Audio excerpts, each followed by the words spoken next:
Hi friends, welcome to Commerce Bytes. So today's motivational quote is finish everything you start. Put your mind to everything you do and get it done. എന്ത് നമ്മൾ തുടങ്ങുകയാണെങ്കിൽ അത് നമ്മൾ അവസാനിപ്പിക്കാൻ try ചെയ്യുക. ഇപ്പോൾ നിങ്ങൾ കേരള സെറ്റ് എക്സാമിൻ്റെ പ്രിപ്പറേഷൻ സ്ട്രാറ്റജിയിലൂടെയാണ് പോയിക്കൊണ്ടിരിക്കുന്നത്. അപ്പോൾ അത് നിങ്ങൾ സക്സീഡ് ചെയ്യുക. നമ്മൾക്ക് കേരള സെറ്റ് എക്സാം ക്രാക്കായി യു ഹാവ് പാസ്ഡ് എന്ന് കാണുന്നവരെ നിങ്ങൾ ട്രൈ ചെയ്തുകൊണ്ടിരിക്കുക. And put your mind to do everything you do. നിങ്ങൾ എന്താണോ ചെയ്യുന്നത് അതിൽ നിങ്ങൾ 100% ഹോൾ ഹാർട്ടഡ്ലി ആയിരിക്കണം ചെയ്യേണ്ടത്. അല്ലാതെ ആർക്കോ വേണ്ടി ചെയ്യരുത്, നിങ്ങൾക്ക് തന്നെ വേണം എന്ന് വിചാരിച്ച് വേണം ചെയ്യാൻ. എന്നാൽ മാത്രമേ നമുക്ക് ആ ഒരു എൻഡ് റിസൾട്ട് കിട്ടുമ്പോൾ നമുക്ക് പേഴ്സണലി ഭയങ്കര സന്തോഷം തോന്നുള്ളൂ. റൈറ്റ്? സോ മൂവിങ് ടു ആ ക്വസ്റ്റ്യൻ ഡിസ്കഷൻ. സോ ആദ്യമായിട്ടാണ് ഈ വീഡിയോ കാണുന്നതെങ്കിൽ ഞാൻ ജസ്റ്റ് നിങ്ങൾക്കൊരു ബ്രീഫിംഗ് തരാം. ഈ ഒരു വീഡിയോ, അതായത് കൊമേഴ്സ് ബൈറ്റ്സ് എന്ന് പറഞ്ഞ ചാനൽ കേരള സെറ്റ് എക്സാം പ്രിപ്പറേഷന് വേണ്ടി ഹെൽപ്പ് ചെയ്യുന്ന ഒരു ചാനലാണ്. ഇതിന് മുന്നേ ഓൾമോസ്റ്റ് ഒരു 100 വീഡിയോസ് അപ്ലോഡ് ആയിട്ടുണ്ട്. ആൻഡ് കാണാത്തവരുണ്ടെങ്കിൽ ഒന്ന് ജസ്റ്റ് കണ്ടു നോക്കിക്കോളൂ. അവിടെ 2020 ക്വസ്റ്റ്യൻ പേപ്പർ, 2019 സെപ്റ്റംബറിലെ ക്വസ്റ്റ്യൻ പേപ്പേഴ്സ് ഓൾറെഡി ഡിസ്കസ് ചെയ്തിട്ടുണ്ട്. ആൻഡ് നൗ ഇപ്പോൾ ഓൺഗോയിങ് ആയിട്ട് പോയിക്കൊണ്ടിരിക്കുന്നത് ഫെബ്രുവരി 2019 ക്വസ്റ്റ്യൻ പേപ്പേഴ്സാണ്. ആൻഡ് അതിൽ 20 ക്വസ്റ്റ്യൻസ് ഓൾറെഡി കവർ ചെയ്തിട്ടുണ്ട്. അതല്ലാതെ ഞാൻ 100% ഷുവർ ടോപ്പിക്സ് ആയിട്ട് ഫസ്റ്റ് ഫ്രം ദ സ്റ്റാർട്ടിങ് ഞാൻ കവർ ചെയ്തിട്ടുണ്ട്. ഓൾമോസ്റ്റ് അതൊരു 10-15 വീഡിയോസ് ഉണ്ട്. അതല്ലാതെ റിസർച്ചിനെ പറ്റി റിസർച്ച് സീരീസ് എന്ന് പറഞ്ഞ ഒരു വീഡിയോസ്, ഒരു സെറ്റ് ഓഫ് 6 വീഡിയോസ് ക്രിയേറ്റ് ചെയ്തിട്ടുണ്ട്. ആൻഡ് ഹയർ എഡ്യൂക്കേഷനെ ഫോക്കസ് ചെയ്തും ഒരു 6 to 7 വീഡിയോസ് ക്രിയേറ്റ് ചെയ്തിട്ടുണ്ട്. കാണാത്തവരുണ്ടെങ്കിൽ ഒന്ന് ജസ്റ്റ് കണ്ടു നോക്കിക്കോളൂ. Which will be helping you for your exam preparation. Okay, moving to our session, question paper discussion of February 2019. Okay. So, question number 23. Dash is the representation in graphical form which shows the rate of learning over time or repeated experiences. Options are option A, learning plateau, option B, learning curve, option C, pie diagram, and option D, histogram. ഇതിൽ pi ഡയഗ്രാമും ഹിസ്റ്റോഗ്രാമും നിങ്ങൾക്ക് എല്ലാവർക്കും അറിയണ്ടാവും, right? നമ്മൾക്ക് ഇപ്പോൾ focus ചെയ്യേണ്ടത് option എയും B ആണ്. So first let's check out what is learning plateau. Learning plateau എന്നുള്ളത് ഒരു ലോങ് ഫ്ലാറ്റ് ആയിട്ടുള്ള ഒരു ഹൊറിസോണ്ടൽ സ്ട്രെച്ചിൽ പോകുന്ന ഒരു ലൈനാണ്, ഒരു കർവാണ്. Okay, which represent a stationary stage where apparently no progress in learning is recorded. അതായത് പ്രത്യേകിച്ച് ഒരു ചേഞ്ച് ഒന്നും ഉണ്ടാവില്ല, right? Plateau in learning represents a period in learning process where no improvements occurs even any number of practice. നമ്മൾ എത്ര പ്രാവശ്യം, ചിലപ്പോൾ ഒരു 10 ടൈംസ് പഠിച്ചിട്ടുണ്ടാവും, അല്ലെങ്കിൽ ഒരു 15 ടൈംസ് പഠിച്ചിട്ടുണ്ടാവും. എന്നിരുന്നാൽ പോലും അതിൽ നമുക്ക് ഒരു ചേഞ്ചും ഒരു പ്രോഗ്രസ്സും കാണുന്നില്ല എന്നുള്ള ആ ഒരു ഫിഗറിനെ അല്ലെങ്കിൽ ആ ഒരു ഡയഗ്രാമിനെ എക്സ്പ്ലെയിൻ ചെയ്യാൻ വേണ്ടിയിട്ടാണ് ലേണിംഗ് പ്ലാറ്റ്യൂ എന്ന് പറയുന്നത്. ലേണിംഗ് പ്ലാറ്റോ നിങ്ങൾ നോട്ട് ചെയ്യേണ്ടത്, ലേണിംഗ് പ്ലാറ്റോ ഒരു ലോങ് ഫ്ലാറ്റാണ് ആൻഡ് എ ഹൊറിസോണ്ടൽ സ്ട്രെച്ചാണ് ഇൻ ദ ലേണിംഗ് കർവ്. നമ്മളുടെ ലേണിംഗ് കർവ് ഉണ്ട്. ഇപ്പോൾ പഠിക്കാൻ പോകുന്ന നെക്സ്റ്റ് പോയിൻ്റ്, ആ ലേണിംഗ് കർവിൽ വരുന്ന ഒരു ലോങ് ഫ്ലാറ്റ് ഹൊറിസോണ്ടൽ സ്ട്രെച്ച്. ഈ ഒരു കീവേഡ് നിങ്ങൾ എഴുതി വയ്ക്കൂ. ഇപ്പോൾ ക്വസ്റ്റ്യൻ വരികയാണ്, which is the long flat and horizontal stretch learning curve എന്ന് ചോദിച്ചു കഴിഞ്ഞാൽ നിങ്ങൾക്ക് ആൻസർ പറയാൻ പറ്റണം ലേണിംഗ് പ്ലേറ്റോ എന്നുള്ളത്. പിന്നെ ലേണിംഗ് പ്ലാറ്റോൻ്റെ വേറൊരു importance, there is no improvement ഒക്കെ even in number of practices, any number of practices. എത്ര പ്രാവശ്യം നമ്മൾ പഠിച്ചാലും ലേണിംഗ് പ്ലേറ്റോ ഡിനോട്ട് ചെയ്യുന്നത് നമുക്ക് ഒരു ഇമ്പ്രൂവ്മെൻ്റ് ഇല്ല, ലേണിങ്ങിൽ നമുക്കൊരു ഇമ്പ്രൂവ്മെൻ്റ് ഇല്ല എന്നുള്ളതാണ് ലേണിംഗ് പ്ലാറ്റോ വ്യക്തമാക്കുന്നത്. I hope it's clear. And moving to option B, that is learning curve. Learning curve എന്ന് പറയുന്നത് it shows the rate of progress or the improvement in the learning. ഈ learning പ്ലേറ്റുണ്ട് just opposite. അതായത് നമ്മൾ എത്രത്തോളം പഠിച്ചു എന്നുള്ളത് measure ചെയ്യാനും ആ ഒരു കർവാണ് കാണിക്കുന്നത്, right? A learning curve is a graphical representation which is drawn to represent the progress of learning of an individual in a given period of time. So I hope the question's answer is all clear to you. So question's answer is option B, that is learning curve. and it is the representation in the graphical form which shows the rate of learning over the time or the repeated experiences. I hope it's all clear to you. And option C നമുക്കിനി നോക്കാം. Option C that is pie chart അല്ലെങ്കിൽ pie diagram. Pie chart നമ്മളുടെ maths ക്ലാസ്സിൽ പഠിച്ചിട്ടുണ്ടാവും pie ചാർട്ടിനെ പറ്റി, right? It is a circular statistical graph which shows and divides into slices to illustrate the numerical proportion. അതായത് നമുക്കിപ്പോൾ 100% okay, ആ ഒരു 100% ഗ്രാഫിക്കൽ റെപ്രസെൻറ്റേഷനിൽ പല കളറിൽ പല സെഗ്മെൻറ്റ്സ് ആയിട്ട് ഇങ്ങനെ ഡിവൈഡ് ചെയ്ത് കാണിച്ചിട്ടുണ്ടാവും, റൈറ്റ്? നിങ്ങൾക്ക് എല്ലാവർക്കും അറിയുണ്ടാവും അല്ലേ പൈ ചാർട്ട്. ഇനി option D that is histogram.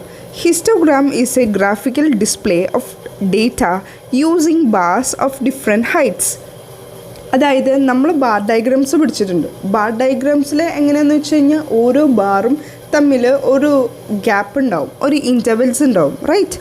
But ഹിസ്റ്റോഗ്രാമിൽ എല്ലാവരും തൊട്ട് അടുത്തടുത്ത് തന്നെയാണ് നിൽക്കുന്നത്. അതാണ് ഹിസ്റ്റോഗ്രാമിൻ്റെ ഒരു പ്രത്യേകത. So, histogram is a graphical display of data using the bars of different heights. In histogram, each bar groups numbers into ranges. Taller bar shows that more data falls in that range, and histogram displays the shape and the spread of the continuous sample data. ഇതാണ് ഇതിൻ്റെ main ആയിട്ടുള്ള കുറച്ച് advantages. നിങ്ങൾക്ക് വേണമെങ്കിൽ ഇത് നിങ്ങൾക്ക് lecture നോട്ടായിട്ട് note down ചെയ്തെടുക്കാം. Okay, so moving to next question. So question number 24, programmed instruction is based on. Options are option A need reduction theory, option B Pavlovian condition, option C classical condition, and option D operant condition. ഇതിൽ നിങ്ങൾ കേട്ടിട്ടുണ്ടാവും classical കണ്ടീഷനിങ്ങും പാവ്ലോണിയൻ കണ്ടീഷനിങ്ങും and operant കണ്ടീഷനിങ്ങും. എൻ്റെ class റെഗുലറായിട്ട് attend ചെയ്യുന്ന സ്റ്റുഡൻസിന് ഈ പറഞ്ഞ need reduction theory മനസ്സിലായിട്ടുണ്ടാവും എന്ന് ഞാൻ വിശ്വസിക്കുന്നു. ആൻഡ് ഈ ഒരു പെർട്ടിക്കുലർ ക്വസ്റ്റിൻ്റെ ആൻസർ എന്ന് പറയുന്നത് ഓപ്പറൻറ്റ് കണ്ടീഷനാണ്. അതായത് ഓപ്പറൻറ്റ് കണ്ടീഷൻ പഠിച്ചിട്ടുള്ളവർക്ക് നല്ല ക്ലിയർ ആയിട്ട് മനസ്സിലായിട്ടുണ്ടാവും. അതായത് ഈ ഓപ്പറൻറ്റ് കണ്ടീഷൻ്റെ ഏറ്റവും വലിയ ഒരു ഹൈലൈറ്റ്, ഒരു സ്പെസിഫിക് ആയിട്ടുള്ള ഒരു പ്രത്യേകത എന്ന് പറയുന്നത് അവിടെ ഒരു പ്രോഗ്രാംഡ് ഇൻസ്ട്രക്ഷനാണ്. കറക്റ്റായിട്ട് കുറച്ച് കണ്ടീഷൻസ് ഉണ്ടാവും, അത് ഫോളോ ചെയ്തായിരിക്കും പോകുന്നത്. നമ്മൾ കുറേ എക്സാമ്പിൾസ് റാറ്റിന് വെച്ചിട്ടുള്ളത് കുറേ എക്സ്പെരിമെൻറ്റ് കണ്ടക്ട് ചെയ്തിട്ടുണ്ട് സ്കിന്നർ, റൈറ്റ്? ആ ഒരു പോർഷൻസൊക്കെ നമ്മൾ കവർ ചെയ്തതാണ്. കവർ ചെയ്യാത്തവരുണ്ടെങ്കിൽ ഒന്ന് just commerce bytes video search ചെയ്താൽ മതി, അതിൻ്റെ ഉള്ളിലുണ്ട്. Okay, so here the answer is operant condition. Even ദോ നമുക്ക് ഈ 4 ഓപ്ഷനെ പറ്റി ഒരു ബ്രീഫ് പിക്ചർ ഞാൻ തരാം. സോ ഓപ്പറൻറ്റ് കണ്ടീഷൻ എന്ന് പറയുമ്പോൾ തന്നെ programmed instruction is based on Skinner's operant condition, that is the individual responses to the events. Okay, the behaviour can be condition by rewarding the right stimulus response pattern. അതായത് നമ്മൾ കറക്റ്റായിട്ടൊരു ബിഹേവിയറാണ് നമ്മൾ ചെയ്യുന്നതെങ്കിൽ നമ്മൾക്ക് right ആയിട്ടുള്ള ഒരു റിവാർഡ് കിട്ടും. Understood? അതാണ് നമ്മൾ ആ ഒരു തിയറിയിൽ ആ ഒരു റാറ്റിനെ വെച്ച് എക്സ്പെരിമെൻറ്റ് കണ്ടക്ട് ചെയ്തപ്പോൾ ആ ബോക്സിൽ 2 ലിവേഴ്സാണ് ഉണ്ടായത്. ഒരു ലിവർ എന്ന് പറയുന്നത് ഫുഡിനുള്ള ലിവറും സെക്കൻഡ് ലിവർ എന്ന് പറയുന്നത് ഷോക്കിനുള്ളതും. അപ്പോൾ ആ ഒരു റാറ്റ് എന്താ ശരിക്കും ചെയ്യണേ? റാറ്റ് ശരിക്കും ആ ഫസ്റ്റ് ലിവർ, അതായത് ഫുഡ് കിട്ടുന്ന ലിവർ മാത്രം പ്രസ് ചെയ്യുള്ളൂ. അത് ആ ഒരു റാറ്റിന് കിട്ടിയ ഒരു പ്രോഗ്രാംഡ് ഇൻസ്ട്രക്ഷനാണ്. I hope it's clear. Programmed instruction ശരിക്കും പറഞ്ഞു കഴിഞ്ഞാൽ it is a method of presenting new subject matter to the students through a graded sequence of control steps with corresponding activities. അതായത് ഒരു പ്രോഗ്രാമിൻ്റെ ഇൻസ്ട്രക്ഷൻ എന്ന് പറയുന്നത് കുറച്ച് കാര്യങ്ങൾ നമ്മൾ സ്റ്റെപ്പ് ബൈ സ്റ്റെപ്പായിട്ട് പഠിക്കുന്നതിനെയാണ് ഈ പ്രോഗ്രാംഡ് ഇൻസ്ട്രക്ഷൻ എന്ന് പറയുന്നത്. I hope you people are getting my point, right? And പിന്നെ നമ്മൾ ഡിസ്കസ് ചെയ്ത ഓപ്ഷൻ ബി ആണ്. ഓപ്ഷൻ ബിയും ഓപ്ഷൻ സിയും സെയിം ആണ്. പാവ്ലോണിയൻ കണ്ടീഷൻ അത് തന്നെയാണ് ക്ലാസിക്കൽ കണ്ടീഷൻ എന്ന് പറയുന്നത്. It refers to the learning procedure in which a biological potent stimulus that is food is paired with the previous neutral stimulus that is bell. അതായത് ഫുഡും ബെല്ലും വെച്ച് connect ചെയ്തിട്ടാണ് ഈ ക്ലാസിക്കൽ കണ്ടീഷൻ സെറ്റപ്പ് ആക്കിയിരിക്കുന്നത്. Okay, let me give you an example. The most famous example of classical conditioning was the Pavlov's experiment with dogs who salivated in response to the bell tone. അതായത് കുറച്ച് ഡോഗ്സിനെ വെച്ചിട്ടൊരു experiment നടത്തിയതാണ് പാവ്ലോവ്സിൻ്റെ experiment. അതിൽ പറയുന്നത് എങ്ങനെയാണെന്ന് വെച്ച് കഴിഞ്ഞാൽ ബെല്ലിൻ്റെ സൗണ്ട് കേൾക്കുമ്പോൾ തന്നെ ഡോഗ്സിന് മനസ്സിലാവും, ഓക്കെ ഇതെൻ്റെ ഫുഡിൻ്റെ അലാറമാണ്, ഇല്ലെങ്കിൽ ആ ഒരു സൗണ്ട് എനിക്ക് ഫുഡിന് കിട്ടാൻ ടൈം ആകുമ്പോഴാണ് എനിക്ക് ഈ sound കേൾക്കാറുള്ളത്. So Pavlov showed that when a bell was sounded each time the dog was fed, the dog learned to associate the sound with the presentation of the food. അങ്ങനെ ഡോഗിന് മനസ്സിലായി ആ ഒരു സൗണ്ട് കേട്ട് കഴിഞ്ഞാൽ എനിക്കിപ്പോൾ ഫുഡ് കിട്ടും എന്നുള്ളൊരു കാര്യം ഡോഗിന് മനസ്സിലായി. I hope you people are getting my point. So classical കണ്ടീഷനിങ്ങിൻ്റെ മറ്റൊരു പേരാണ് പാവ്ലോനിയൻ കണ്ടീഷൻ എന്നുള്ള ആ ഒരു പോയിൻറ്റും നമ്മളിപ്പോൾ ഡിസ്കസ് ചെയ്തു.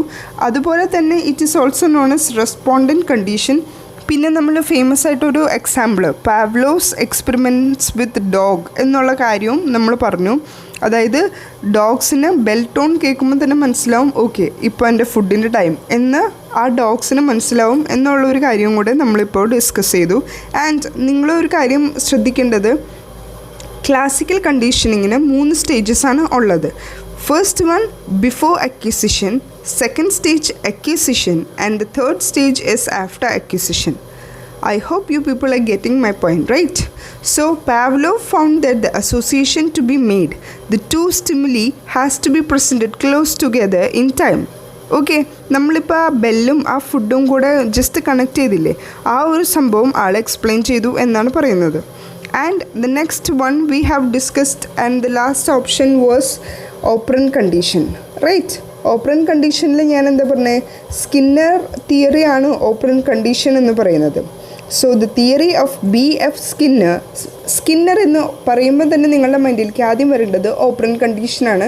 ഞാൻ നിങ്ങളോട് ഇന്നത്തെ വീഡിയോയിൽ പറഞ്ഞിട്ടുണ്ടായിരുന്നു, നിങ്ങളൊരു ചാർട്ടോ അല്ലെങ്കിൽ ബോണ്ട് പേപ്പറോ എടുത്ത് ജസ്റ്റ് ആ പേരും അതോടൊപ്പം തന്നെ ആൾ പ്രപ്പോസ് ചെയ്ത അല്ലെങ്കിൽ ആൾ കോയിൻ ചെയ്ത ആ തിയറിയും കൂടെ ജസ്റ്റ് ഒന്ന് നോട്ട് ചെയ്ത് വെക്കാൻ. ആ ഹാബിറ്റ് സ്റ്റാർട്ട് ചെയ്തവരോട് എനിക്ക് പറയാനുള്ളത്, കീപ്പ് ഇറ്റ് അപ്പ്. നല്ല ഒരു ഹാബിറ്റാണ്. നിങ്ങൾക്ക് എക്സാമിന് ഏറ്റവും കൂടുതൽ യൂസ്ഫുൾ ആവുന്ന ഒരു ടെക്നിക്കും ടിപ്പുമാണ് ഇന്ന് ഞാൻ പറഞ്ഞു തന്നത്. ഓക്കെ, ഇന്നലെ, റൈറ്റ്? സോ ഇപ്പോൾ തന്നെ നിങ്ങൾ ആ ഒരു ബോണ്ട് പേപ്പറിലോ ചാർട്ട് പേപ്പറിലോ ഏതിലാന്ന് വെച്ചാൽ ഇപ്പോൾ തന്നെ എഴുതിയിട്ടുള്ളൂ BF സ്കിന്നേഴ്സ് തിയറി, അതായത് ഓപ്പറൻറ്റ് കണ്ടീഷൻ തിയറി എന്നുള്ളതൊന്നും ജസ്റ്റ് നോട്ട് ചെയ്തിട്ടുള്ളൂ. And it is based on the idea that learning is a function of change in overt behaviour. അതായത് changes in behaviour are the result of an individual's response to the events. So operant condition ഞാൻ പറഞ്ഞു, it is also known as instrument condition. It is also having reinforcement principle, positive reinforcement, negative reinforcement, അങ്ങനെ 2 types of reinforcement ഉണ്ടെന്ന് ഞാൻ explain ചെയ്തിട്ടുണ്ടായിരുന്നു. അതിൽ ഞാൻ പറഞ്ഞത് positive reinforcement കിട്ടിക്കഴിഞ്ഞാൽ നമ്മളത് വീണ്ടും റിപ്പീറ്റ് ചെയ്യും. നെഗറ്റീവ് റീഇൻഫോഴ്സ്മെൻറ്റ് കിട്ടിക്കഴിഞ്ഞാൽ പിന്നെ നമ്മളത് ചെയ്യില്ല. ഇപ്പോൾ ഈ ഒരു എക്സ്പെരിമെൻറ്റ് തന്നെ എടുത്ത് നോക്കിക്കഴിഞ്ഞാൽ അറിയാം, ഒരു റാറ്റിൻ്റെ എക്സ്പെരിമെൻറ്റ്, ഒരു ബോക്സിൽ സ്കിന്നർ ബോക്സ് എന്നാണ് അതിനെ വിളിക്കുന്നത്. ഓക്കെ, സ്കിന്നർ തിയറി ആയതുകൊണ്ട് തന്നെ ഓപ്പറൻറ്റ് കണ്ടീഷനിൽ ആ ഒരു റാറ്റിനെ വെച്ച് നടത്തിയ ആ ഒരു എക്സ്പെരിമെൻറ്റിൽ സ്കിന്നർ ബോക്സ് എന്നാണ് വിളിക്കുന്നത്. അതിൽ 2 ലിവേഴ്സ് ഉണ്ട്. ആ ലിവേഴ്സിൽ ഒരെണ്ണം പ്രസ് ചെയ്ത് കഴിയുമ്പോൾ ഫുഡ് വരും, ഒരെണ്ണം പ്രസ് ചെയ്ത് കഴിയുമ്പോൾ ഷോക്ക് വരും. So the rat only press for the ഫുഡിൻ്റെ ഫസ്റ്റ് ലിവർ മാത്രം റാറ്റ് പ്രസ് ചെയ്യുള്ളൂ. കാരണം ആൾക്കറിയാം സെക്കൻഡ് ലിവർ പ്രസ് ചെയ്ത് കഴിഞ്ഞാൽ ആൾക്ക് ഒരു ഷോക്ക് കിട്ടും. സോ അതൊരു നെഗറ്റീവ് റീഇൻഫോഴ്സ്മെൻ്റ് ആണ്. So he will not do like that, he will be only doing the first lever pressing. So അവിടെ ഒരു പോസിറ്റീവ് റീഇൻഫോഴ്സ്മെൻ്റ് ആണ് കിട്ടുന്നത്, അതായത് റാറ്റിന് ഫുഡ് കിട്ടും. And this theory is also known as instrumental condition because the learning develop through rewards and punishment for a particular, right? ഇതെല്ലാമാണ് operant കണ്ടീഷൻ്റെ മെയിനായിട്ടുള്ള പോയിൻറ്റ്സ്. ഇപ്പോൾ ഫോർ എക്സാമ്പിൾ ഞാൻ കുറച്ചും കൂടി സിമ്പിളായിട്ട് പറയുകയാണെങ്കിൽ, ഒരു driver applies the brake to avoid the accident. ഇത് വളരെ സിമ്പിളായിട്ടൊരു എക്സാമ്പിളാണ്. ഓക്കെ, ആക്സിഡൻറ്റ് ഉണ്ടായേനെ if he does not apply brake. അപ്പോൾ ആ ഒരു സിറ്റുവേഷൻ എന്താണ്? Stimulus situation. ആപ്ലിക്കേഷൻ ഓഫ് ബ്രേക്കിനെ അവിടെ ഒരു ബിഹേവിയറായിട്ടാണ് നമ്മൾ കൺസിഡർ ചെയ്യുന്നത്. And escape from the accident, അതാണ് കോൺസിക്വൻസസ്. ഡിസ്കസ് ചെയ്യാനുള്ള ഓപ്ഷൻ എന്ന് പറയുന്നത് ഓപ്ഷൻ എ ആണ്, that is drive reduction theory which was proposed by Clark Hull which we have already discussed and എന്നെ റെഗുലറായിട്ട് ഫോളോ ചെയ്യുന്ന എല്ലാ സ്റ്റുഡൻസിനും ഈ ഡ്രൈവ് റിഡക്ഷൻ തിയറി ഇപ്പോൾ കാണാപ്പാടായിട്ടുണ്ടാവും എന്ന് ഞാൻ വിശ്വസിക്കുന്നു. ഡ്രൈവ് റിഡക്ഷൻ തിയറി എന്ന് പറയുന്നത് 3 ആസ്പെക്ട്സ് ആണ് ഇതിനുള്ളത്. Need, drive reducing behaviour. Need എന്ന് പറയുന്നത് ഇപ്പോൾ എനിക്ക് വാട്ടർ വേണം, എനിക്ക് വല്ലത് ദാഹിക്കുന്നു, അപ്പോൾ എനിക്ക് വാട്ടർ വേണം എന്നുള്ളതാണ് എൻ്റെ need. Okay, and the drive എന്ന് പറയുന്നത് എൻ്റെ തേഴ്സ്റ്റ്, എൻ്റെ ദാഹം എന്നുള്ളത്. And the last one will be the drive reducing behaviour, അതായത് ഡ്രിങ്കിങ്, ഞാൻ വെള്ളം കുടിക്കുന്നു എന്നുള്ളത്. So I hope drive reduction theory is all clear to you. This theory is an idea that a physiological needs create a state of tension motivating an organism to satisfy the needs. ആ ഒരു need satisfy ചെയ്യാനുള്ള ഒരു മോട്ടിവേഷനാണ് drive reduction theory എന്ന് പറയുന്നത്. Okay, I hope you people getting my point. So ഇപ്പം നമ്മൾ ഈ discuss ചെയ്ത 4 പോയിൻറ്റ്സും ക്ലിയറായി എന്ന് ഞാൻ വിശ്വസിക്കുന്നു. പ്രോഗ്രാമിൻ്റെ ഇൻസ്ട്രക്ഷൻ ഈസ് ബേസ്ഡ് ഓൺ എന്നായിരുന്നു നമ്മളുടെ ക്വസ്റ്റ്യൻ. അതിൽ need reduction theory, Pavlovian condition, classical condition and operant കണ്ടീഷനാണ് നമ്മൾ ഡിസ്കസ് ചെയ്തത്. And the question's answer was operant condition.